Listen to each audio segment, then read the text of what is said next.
សួស្តីពុកម៉ែបងប្អូនទាំងអស់គ្នាខ្ញុំជឿជាក់ថាជាទូទៅពុកម៉ែបងប្អូនតែងតែឮឲ្យពាក្យថា no excuse តែយើងឮពីវាគ្មិនសំខាន់ហ្នឹងណាដែលគាត់ឡើងចែកម្លែកអីផ្សេងទៅលើប្រធានបទការលើកទឹកចិត្តក៏ដូចជាប្រាប់ពីវិធីសាស្ត្រការជោគជ័យអីផ្សេងហ្នឹងគឺគាត់តែងតែនិយាយហើយគឺគាត់លើកទឹកចិត្តឲ្យបងប្អូនសាធារណជនទាំងអស់ហ្នឹងគឺកុំឲ្យមាន excuse ចុះ excuse ហ្នឹងមានន័យថាម៉េចហេតុអីបានជាគាត់តែងតែលើកកនឹងឡើងអូខេហើយអត់ចង់ឲ្យពុកម៉ែបងប្អូននឹងមាន excuse បកប្រែថាលេសអញ្ចឹងគឺលេសជាទូទៅលេសវាធ្វើឲ្យយើងហ្នឹងមនុស្សដែលមានលេសច្រើនណាមនុស្សដែលមានលេសគឺជាមនុស្សដែលអត់មានការទទួលខុសត្រូវហើយជាមនុស្សដែលអត់មានការផ្លាស់ប្ដូរនឹងឲ្យយករួចខ្លួនបាទគ្រាន់តែបកស្រាយដើម្បីយករួចខ្លួនណាវាខុសគ្នាពី reason អញ្ចឹង excuse and reason វាខុសគ្នាមកបន្តិចនៅត្រង់ហ្នឹងណាហ្នឹងហើយ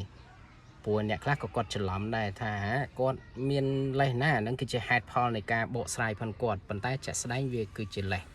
អញ្ចឹងតើវាខុសគ្នាមិន reason មានន័យថាយើងផ្ដល់ហេតុផលហេតុអីបានជាយើងឧទាហរណ៍ថាហេតុអីបានយើងមកយឺតឬក៏ហេតុអីបានជាយើងធ្វើកិច្ចការងារនឹងអត់បានសម្រេចអត់ល្អវាយឺតយ៉ាវវាមកពីមូលហេតុអីប៉ុន្តែហើយក្នុងន័យនោះគឺគាត់បញ្យល់បកស្រាយហើយគឺគាត់ប្រាប់អំពីដំណោះស្រាយលើកក្រោយថាលើកក្រោយគាត់នឹងមានការកែប្រែចេះចុះចឹងទៅដើម្បីកុំឲ្យមានការយឺតយ៉ាវកុំឲ្យមានបញ្ហាទៀតចឹងទៅតែផ្ទុយទៅវិញលេសគឺអត់ទេលេសគឺគាត់បញ្យល់បកស្រាយហើយគាត់រុញថានេះមិនជាបញ្ហារបស់គាត់ទេគឺជាបញ្ហារបស់គេដែលធ្វើឲ្យមានការយឺតយ៉ាវនឹងអញ្ចឹងមិនមែនជាទំនួលខុសត្រូវរបស់គាត់ទេអាហ្នឹងគឺជាលេសឧទាហរណ៍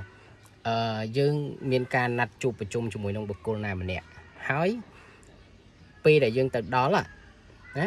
ពេលដែលទៅដល់គឺសម្រាប់មនុស្សដែលមានលេសណាអញ្ចឹងគឺគាត់លើកហេតុផលថាអូខេគាត់យឺតយ៉ាវគឺដោយសារអីដោយសារចរាចរណ៍ឬក៏គាត់យឺតយ៉ាវដោយសារតែមានបុគ្គលណាម្នាក់ធ្វើសកម្មភាពអីមួយនៅរាំងស្ទះផ្លូវធ្វើឲ្យគាត់ហ្នឹងមកយឺតអញ្ចឹងវាមិនមែនជាកំហុសរបស់គាត់ទេអូខេហ្នឹងហេតុផលទី1គឺជាមនុស្សដែលមានលេសតែមនុស្សដែលមានហេតុផលមនុស្សដែល reason គឺគាត់បានបញ្យល់ដូចគ្នាថាអូខេខ្ញុំសុំទោសផង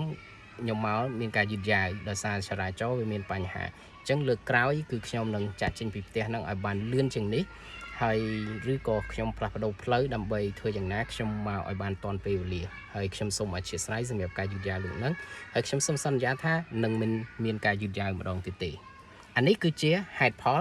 អញ្ចឹងលេសជាទូទៅគឺអត់មានទំនួលខុសត្រូវចំណែកឯហេតុផលគឺមានទំនួលខុសត្រូវនៅក្នុងហ្នឹងវាខុសគ្នាពីបណ្ដាញសារព័ត៌មានប្រហែលថ្ងៃមុននេះដែលនៅប្រទេសជប៉ុនរដ្ឋមន្ត្រីនៅពេលដែលគាត់ប្រជុំហើយគាត់ទៅយឺតគាត់ទៅយឺត5នាទីគឺចប់ប្រជុំភ្លាមបើកគេហៅថាសន្និសីទកសែតហើយសុំទោសហើយសុំទោសទៀតអានេះគឺគេហៅថាពីការទទួលខុសត្រូវរបស់គេអញ្ចឹងគឺមនុស្សដែលមានទំនួលខុសត្រូវហើយគឺគេ admit នៅអ្វីដែលគេបានធ្វើខុសហើយគេសុំទោសហើយគេសន្យាថាវានឹងមិនមានកើតឡើងទៀតទេតែបើមនុស្ស excuse វិញគឺអត់ទេណាហ្នឹងហើយអញ្ចឹងគឺខុសគ្នានៅត្រង់កន្លែងហ្នឹងហើយអានេះគឺជាហេតុផលហើយជាទូទៅអ្នកដែលមានលេសច្រើនគឺជាមនុស្សដែលបរាជ័យហើយអត់អាចរីកចម្រើនទេប្រសិនបើយើងធ្វើអាជីវកម្មក៏ដោយឬក៏យើងធ្វើស្អីមួយក៏ដោយគឺកាលណាយើងមានលេសច្រើនគឺវាធ្វើឲ្យយើងមានលេសគឺវាធ្វើឲ្យបាត់ទំនុកចិត្តគេលែងជឿជាក់ហើយគេលែងចង់សហការជាមួយអីអញ្ចឹងណាអូខេពីព្រោះមនុស្សហ្នឹងគឺជាមនុស្សដែលដូចស្តៀងគ្នានឹងឆ្អិនក្បាលស៊ីក្បាលឆ្អិនកតុយស៊ីកតុយដែរអញ្ចឹងណាអត់មានការទទួលខុសត្រូវហើយជួយចិត្តរុញបញ្ហាហ្នឹងទៅឲ្យអ្នកដទៃដែលគាត់អត់ទទួលខុសត្រូវលើខ្លួនឯងណាបាទហ្នឹងគឺជាមនុស្សដែលលេសអូខេអរគុណច្រើនជម្រាបលា